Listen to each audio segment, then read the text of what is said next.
Ձերք բերեք իտալական նրբագեղ ու բարձրակարգ սալիկների նշված տեսականին, վճարելով բացառիկ 4400 դրամ 1 քառակուսի մետրի համար։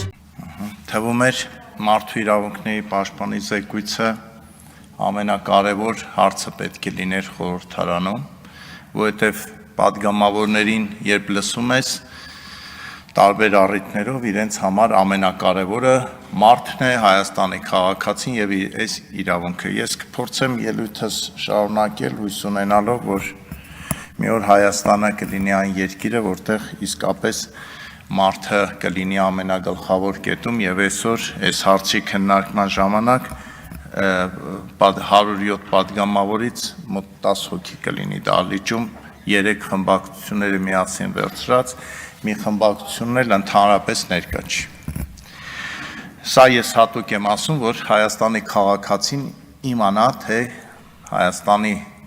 քաղաքական գործիչները ինչպես են վերաբերվում մարդուն եւ մարդու իրավունքներին։ Ինձ թվում էր այսօր մենք պետք է լսեինք միմյանց գոնե կեսից ավելի ներկայությամբ։ Հիմա սիրելի հայրենակիցներ, ես մարդու իրավունքների պաշտպանի ուշադրությունն եմ ուզում բևեռել մի քանի կարևոր հարցի վրա, որ եւ նրա պարտականությունների մեջ է մտնում եւ բոլորիս պարտականությունների մեջ է մտնում, որովհետեւ առանց երեխաներին ուշադրություն դարձնելու մենք լուրջ խնդիր ենք ունենալու 5-10 տարի հետո եւ այսօր ես ձեզ ուզում եմ խնդրել, որ դուք պետք է ավելի համառ, ավելի նպատակասլաց լինեք դպրոցները թմրանյութերից պաշտպանելու, այսինքն երեխաներին պաշտպանելու հարցում։ Այսօր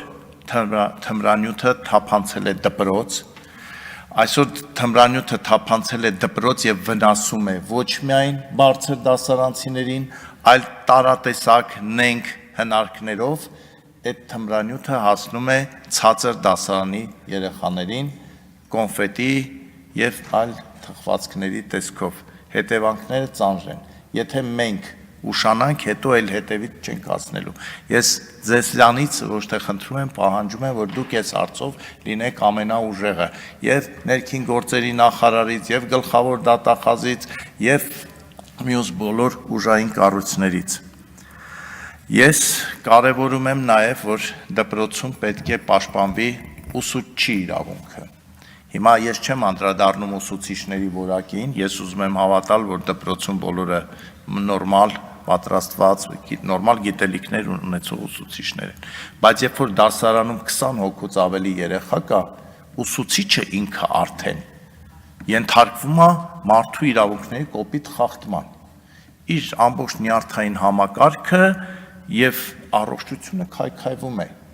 Ես էլ չեմ խոսում, որ այդ պայմաններում, երբ որ դասարանում 38 հոգի աշակերտ է, ինչ կրթություն։ Դուք պետք է մտնեք դպրոց ու ասեք, փակեք այս դասարանը, կիսեք, ինչ ուզում եք արեք, դասերը դադարեցրեք, բայց այդտեղ համ երեխաների առողջությունն է քայքայվում եւ ուսուցիչների։ Ոնց կարանք մենք ձևացնենք, որ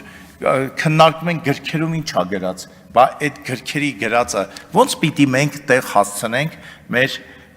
երեխաներին։ Երկրորդ խնդիրը, որ դպրոցում կա եւ կարծում եմ մարդու իրավունքների պաշտպանը պետք է լինի, դա հեռախոսների, տեսանկարահանող հեռախոսների արկայությունն է եւ երեխաները ինչ որ տարիքում արդեն հասկանում են, որ կարելի է իրենց բառով եմ ասում գժվացնել ուսուցչուհուն, ուսուցչին եւ եթե հանկարծ սաստման փորձ լինի հեռախոսով նկարել եւ գցել YouTube։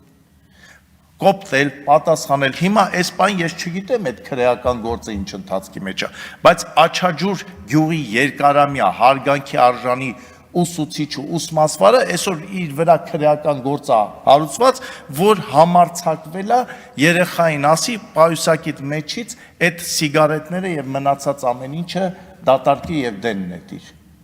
Բա հիմա ով է մեղավոր, այն ով եկել է դպրոցում ծխում է դասարանում ցինիկաբար, թե ով կարգի է հրավիրում։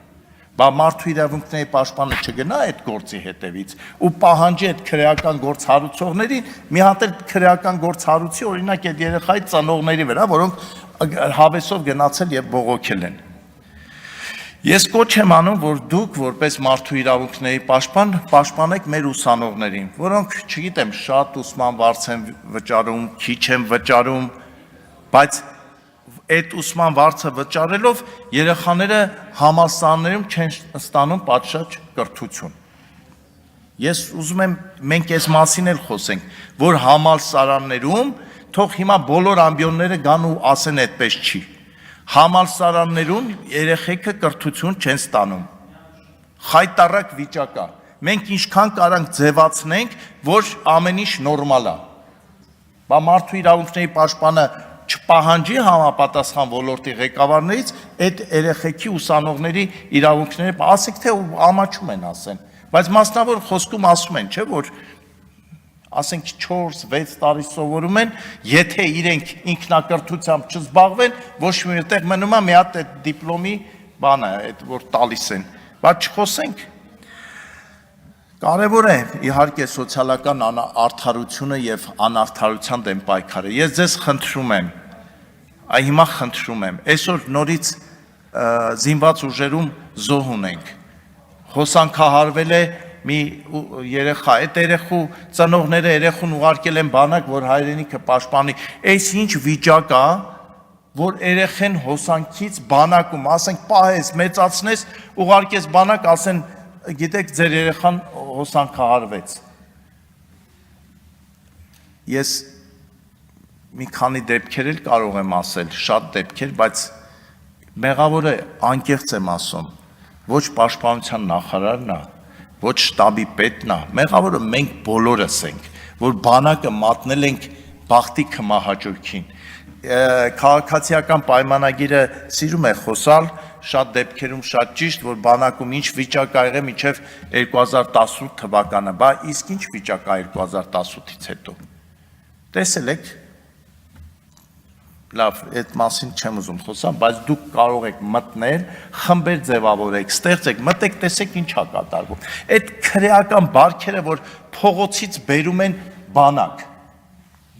չգիտեմ ինչ նայող,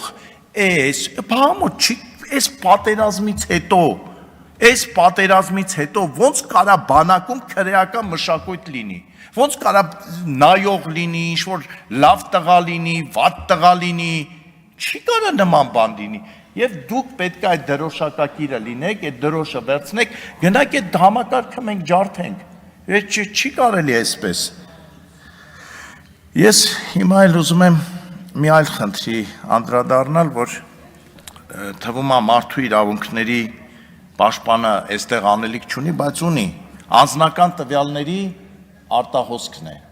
որ այս տարբեր առիթներով մեր կյանքը, այլ անձնական կյանք, ոնց որ ասած, որևէ մեկը չեն, բանկից մարդկանց փողերն են ինչ-որ մարդիկ անում, տանում, հետևից հետ գնալ չի լինում, անձնական տվյալներն են դառնում լայն հանրության սեփականությունը, այս բաներ են, որ մենք պետք է այս մասին շատ մտածենք, պետք է մտածենք ոնց անենք, որ այդ լավ մարդը անցանք է գործել, դատապարտվել է կամ կալանավայրում է, լավ, այդ մարդը, Աստծու ստեղծած մարդը, դուք տեսել եք այդ բուժ ծառայությունը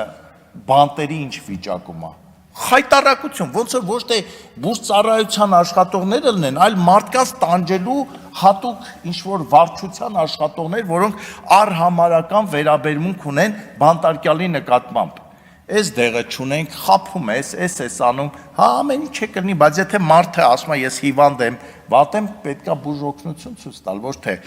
բան անել, վիրավորել, ցույց չտալ բուժօգնությունը, շաքար ունեցող մարդուն, բարձր ճնշում ունեցող մարդուն, այս խնդիրներ է, մենք կարանք ձևացնենք, որտեղ խնդիր չկա, բայց կա։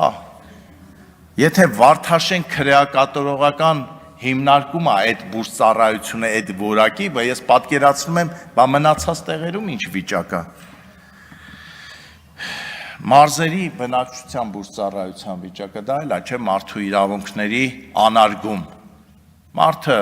վատ ազգում Երևանում գոնե շտապօգնությունը փառք Աստծո 10-15 րոպեում հասնում է։ Եթե չհաշվել բացառիկ դեպքեր, բայց ասենք գյուղում ապրող մարդը ինչ մեղավոր է, որ ինքը գյուղում է ապրում։ Ինչ անի մարդը, որ շտապօգնությունը լավագույն դեպքում մի ժամ 10 րոպե հետո է գալիս, է ինչ անի։ Շտապօգնություն կանչում են արագ օգնություն ցուցաբերելու համար, ոչ թե ինչ-որ խնդիր քրոնիկ լուծելու համար։ Էս էլ է խնդիր, դուք պետք է առողջապահության նախարարությունից պահանջեք այդ հարցը կարգավորել։ Մենք էլ ենք պահանջում, բայց պահանջել իրականությունը լրիվ ուրիշ իրականություն է։ Պարոն Ազարյան, ավարտվեց ժամանակը։ Ես ավարտում եմ ու ձեզ կոչ եմ անում, որ լինեք ավելի ուժեղ, ավելի համառ եւ մեր իրավունքներն էլ բոլորիս պաշտպանենք։